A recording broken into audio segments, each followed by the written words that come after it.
As I stand before you, I think about the fact that I'm an African American Muslim woman, born and raised in this country. I think about all of the family members that I have who are listening to the words that are being said about me personally, because they know I am their daughter, I am their sister, I am their mother, I am their niece, I am all of these things. But if you listen to the media, they say, I'm a terrorist, or I'm oppressed, or I'm a bad person at the very least. And when I go to my mother and she asks me, what is a terrorist? I can't explain that word to her because she doesn't understand it.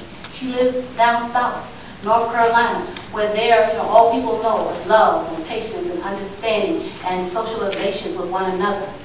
And so it hurts my heart that I have to be able to explain to my mother the words that the people are calling me. Because even when I accepted Islam, the first thing she said to me, is that a religion of hate? And I said, no, mother. It's a religion of love and peace. And it's a religion that embraces all people. Then she said, go ahead. That's fine, because that's how I raised you. That's right. But now, what you're telling my mother is that she raised me wrong.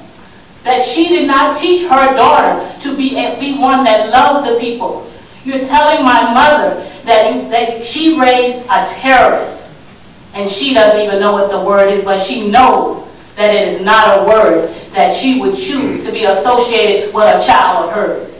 That's what she does know. And when I go to my children and they say to me, they said, Mother, but you told me Islam was the right way. It was the way of peace. It was the way in which to gain paradise. Why are they now saying these things about us? And I said, darling, they don't know. MashaAllah, they're misguided. They don't understand.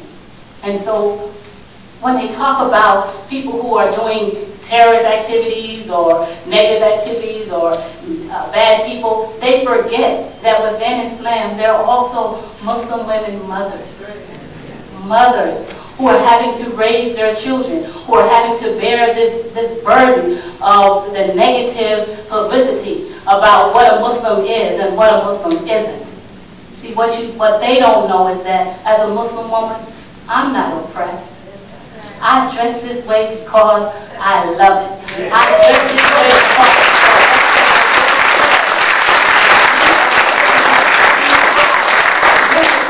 because I love it. In fact, if the truth be known, the only oppression I have ever seen was growing up black in North Carolina. The only oppression I have seen. Islam liberated me as a Muslim woman, and I liberated my children to be able to understand that no matter what these people are saying, they're not telling the truth, and your reckoning is with Allah on the day of judgment. That's right. But guess what? So is theirs. So is theirs. And so when I talk to the people, I want them to understand that Muslim women stand proud with their children that they have educated to say, we will go forward. This does not detain us in any way.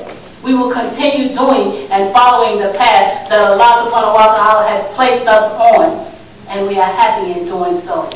And I know this might not be the very best time to say that somebody's burning books. You're absolutely right, ma'am. You never know where they're going to take it from there. But if nothing else, what they don't know, that no matter how many books they burn, they do nothing with Islam because Islam is in your heart. The Quran is in your heart. You can't burn that out of me.